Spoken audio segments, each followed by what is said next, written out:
pessoal, tudo bem? Essa é a terceira parte da nossa aula de manejo sanitário dos equinos e agora a gente vai falar das principais doenças bacterianas de equídeos. A primeira delas que a gente fala é o tétano, né? Tétano é provocado por um micro-organismo anaeróbio, que é Clostridium tetani, que produz a toxina, né, que deixa os animais com esse sintoma aí, né, igual desse potrinho da imagem, um sintoma de um animal mais reativo aos estímulos, e nessa posição que a gente fala aí, posição de cavalete, é um micro-organismo que se acha ambiente propício, né, como feridas mal curadas e feridas sujas que ficam em anaerobiose, sem, por exemplo, né, o uso de agentes oxidantes e redutores, a gente pode ter sim esses problemas aí, né, de proliferação desse micro-organismo e produção da toxina. O animal fica igual esse aí, vocês vejam, né, cabeça baixa e nessa posição aí de cavalete, né. Esse aqui, inclusive, né, tá com o que a gente fala de orelhas distendidas, né, inclusive a cauda ali distendida, porque a toxina gera o que a gente chama de paralisia espástica, né? O animal fica rígido ali, uma paralisia rígida, que é diferente de outras doenças, né? Que tem uma paralisia flácida. No caso do tétano, não, uma paralisia mais rígida. Aqui esse potrinho também, né? A gente vê essa rigidez aí de cauda, de orelhas, né? O animal nessa posição característica e também, né, de cavalete. Então a gente tem que tomar muito cuidado com os umbigos, né, dos potros para fazer esse tipo de profilaxia aí do tétano. A vacinação, né, 2 doses de toxoide tetânico aí com intervalos de 3 a 6 semanas, os potros, né, uma primeira vacinação de 2 a 4 meses de idade e a revacinação anual, né, em éguas prenhes, dose de reforço entre 4 a 6 semanas antes do parto para garantir, né, uma boa imunidade aí colostral. Essa aqui do lado, né, uma vacina associada contra encefalomielite, influenza e também contra o tétano.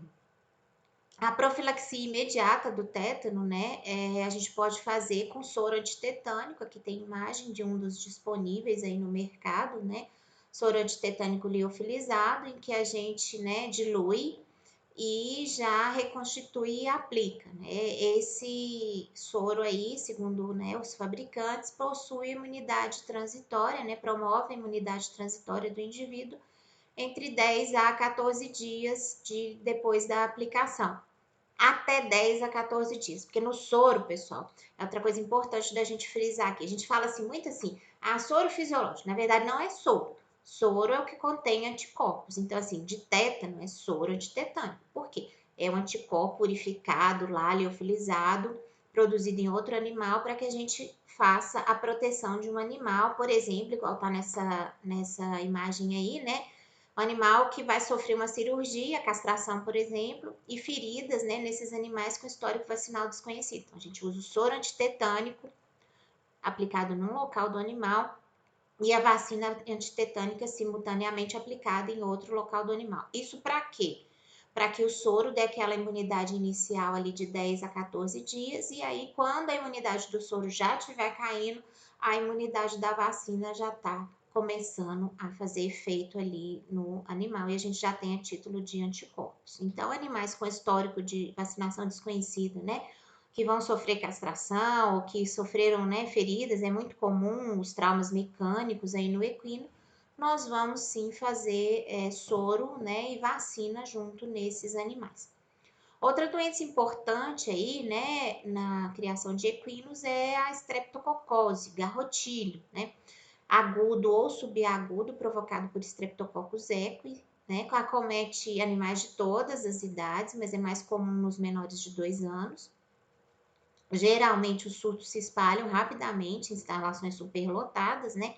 E os fatores predisponentes aí para esse problema, né, que é chamado de adenite equina, também, ou garrotilho, são estresse, né? O transporte também estressa, frio, agrupamento, trabalho excessivo, infecções virais, a gente já falou de influenza, então a gente pode ter um início com influenza e depois, né, quebra de imunidade, surto de garrotilho e além disso também, né, parasitismo. Então são várias coisas associadas aqui.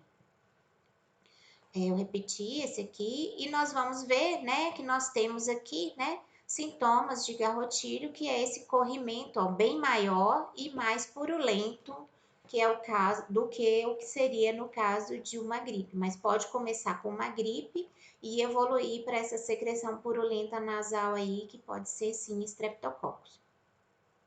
A morbidade é alta, ou seja, acomete muitos animais do rebanho, mas a mortalidade é baixa.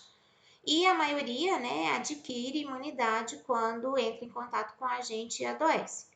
A transmissão aí é pelo contato, né, com os aerosóis, porque tem espirros, tosse e as secreções, né, igual a gente viu na narina dos animais.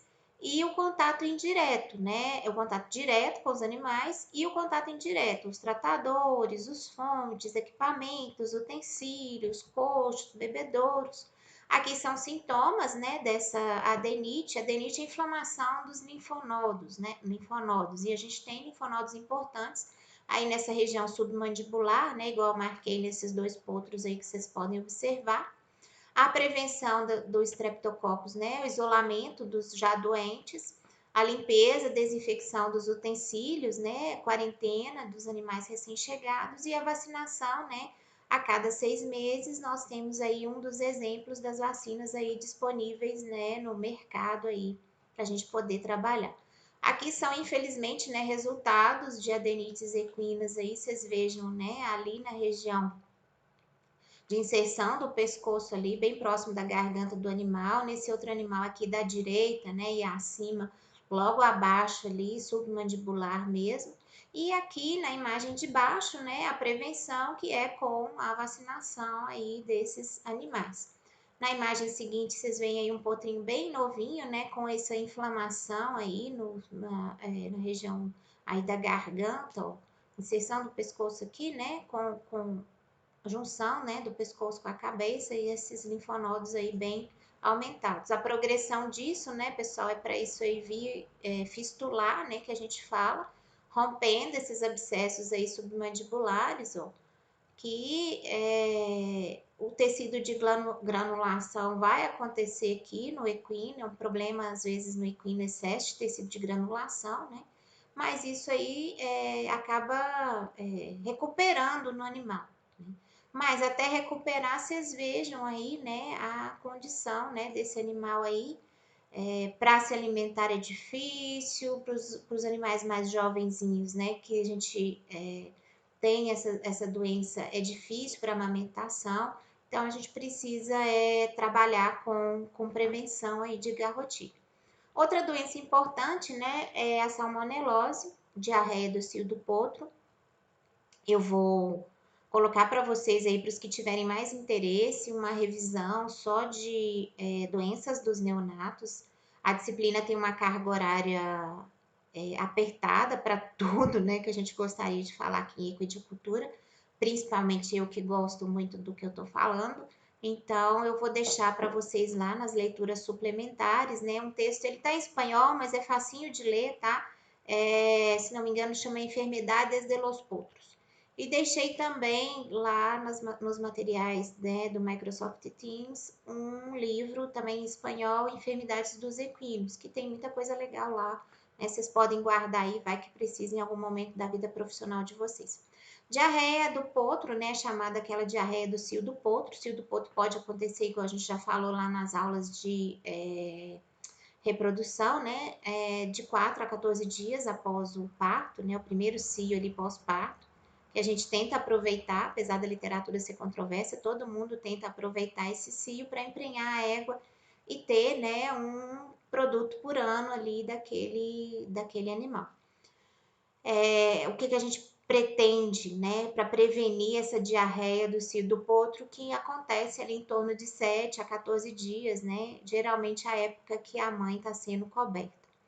E lembrar, né, que quando a gente faz a cobertura da matriz no cio do potro, que é também aquele vídeo que vocês viram, o potro fica separado, né? Naquele momento ali são as instalações do ICA e o potro fica separado no corredor ali com alguém monitorando, porque a gente não deixa o potro junto com a mãe no cio do potro no momento da cópula, justamente para evitar acidentes e evitar que a própria mãe também se acidente tentando proteger aquele potro, né? Ali da presença do garanhão, tá bom? Eu não lembro se eu falei isso na aula de reprodução. No caso de salmonelose, né, principal responsável aí por diarreias do cio do potro, nós podemos trabalhar com vacinas autógenas, vacinas feitas com os micro-organismos do próprio plantel, ou vacinas comerciais, né, como essa aí, que estão disponíveis aí no mercado para a gente poder trabalhar, né, contra diarreia do cio do potro, que é essa diarreia que a gente vê aqui, né, no posterior do animal. O animal já está mais, que a gente fala, está mais firme, né, com uma semana aproximadamente de vida.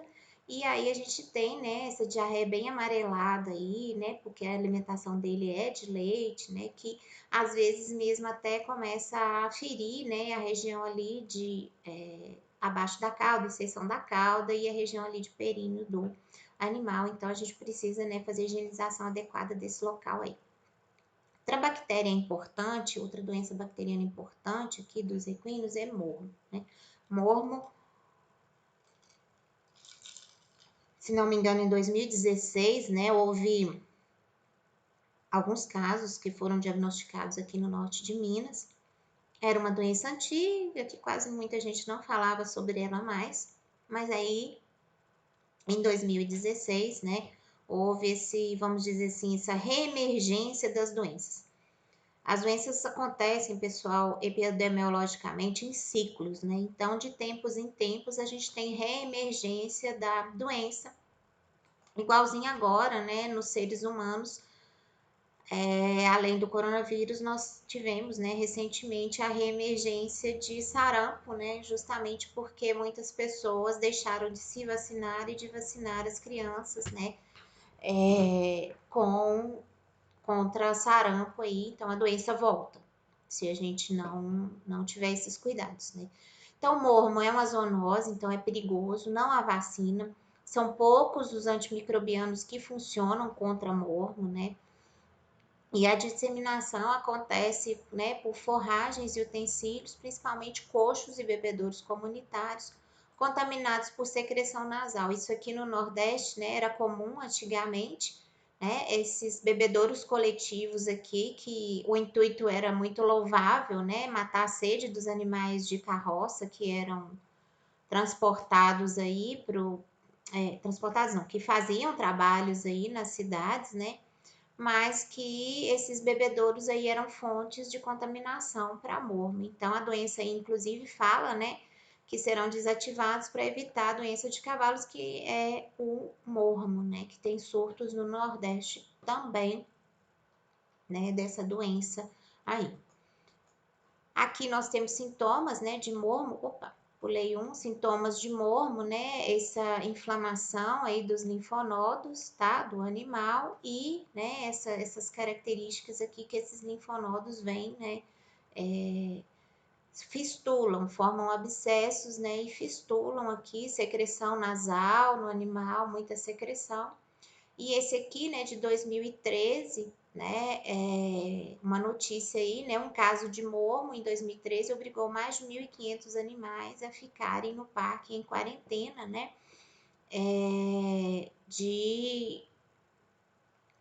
por conta, né, aí de risco de mormo, né, e aí a sorologia, né, a coleta de sangue do animal que vai ter que ser feita, né, para que a gente faça o teste do animal. A prevenção, então, né, fecha-se a área dos animais que estão doentes, sacrifica os positivos, né, os animais que já dão positivo no teste de maleimização, que chama, né, porque a bactéria Burkholderia malei. Sacrificam-se os positivos, isola e retesta os suspeitos, né, os cadáveres têm que ser cremados no próprio local onde está a doença, não pode ser transportados nem enterrados. e a desinfecção, né, das instalações e dos materiais contaminados. Gente, a gente, equino não, mas assim, bovino, né, a gente já teve a experiência de tentar cremar esses animais em experimentos, né, quando nós trabalhávamos lá em empresa de produto veterinário. É muito óleo diesel que a gente gasta para queimar um animal. Vocês imaginam lá, né? 300, 350, 400 quilos de cavalo, no caso era bovino que a gente estava trabalhando. A gente fazia, né, uma pira assim, né? Foi feita com trilho, né, de trem de ferro, ferro bem grosso assim, e punha os animais em cima e tentava queimar. Aquilo ficava ali horas e horas e horas e horas queimando e não queimava. E não queimava, e botando mais óleo diesel, aquele negócio lá, e fogo, fogo, fogo, e não queimava. Até que os bichos viraram cinza, foi muito tempo que gastou e muito óleo que gastou para queimar esses animais. Então, assim, não é um procedimento fácil de ser feito, né? E nessa notícia aqui, né, 2013, sacrifício, né, do segundo animal com mormo em Rondônia. Não é que a doença não existia, né, antigamente. Ela existia e estava aí silenciosa, às vezes morria um ou outro animal, ninguém ficava sabendo, né? Existem casos, inclusive, descritos na literatura de mormo nos equinos, nos seres humanos. Então, né, é importante a gente evitar. Aqui nós paramos as nossas doenças bacterianas em equídeos. Obviamente, existem muitas outras, a gente fala das principais aqui para o manejo sanitário dos equinos na zootecnia, né? O objetivo dessa aula é esse. E a gente se encontra no próximo vídeo para falar sobre doenças parasitárias. E aí, eu aguardo vocês para a gente terminar a nossa aula aqui de manejo sanitário dos equinos.